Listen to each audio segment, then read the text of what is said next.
Bienvenue à notre post-it. Ma question pour toi aujourd'hui, c'est est-ce que tu aimes manger?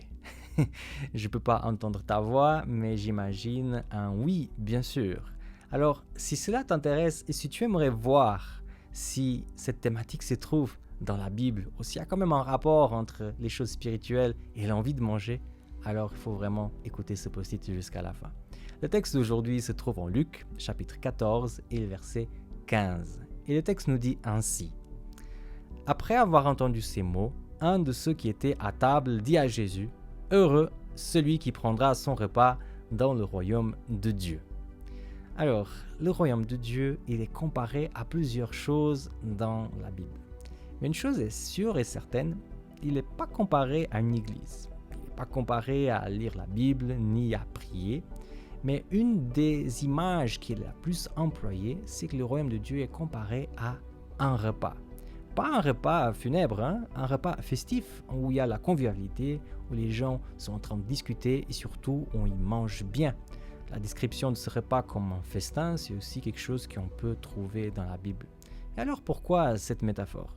Avec autant de choses saintes qu'on pourrait utiliser pour décrire le ciel, pourquoi décrire le ciel en tant qu'un repas? Alors parce qu'il y a une leçon très importante derrière.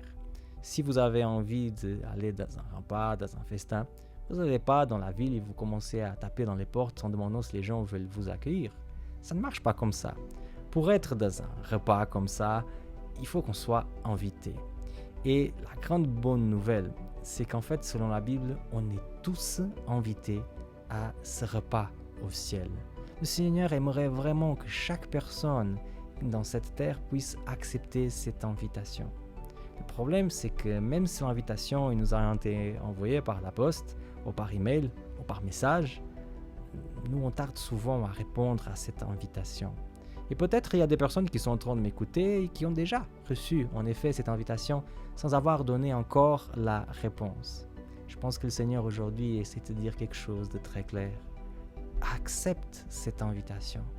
Accepte le fait que le Seigneur, malgré toutes les circonstances difficiles que tu as dans ta vie, malgré toutes les choses que tu as fait, malgré toutes les choses dont tu n'es pas spécialement content dans ta vie, il t'invite pour vivre un repas avec lui dans le ciel.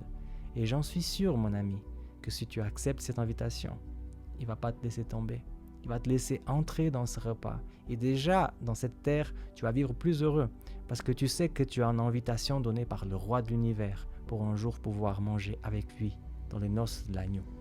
Alors, mon ami, si tu n'as pas encore pris cette décision dans ta vie, c'est peut-être là le moment que le Seigneur est en train de t'appeler encore une fois.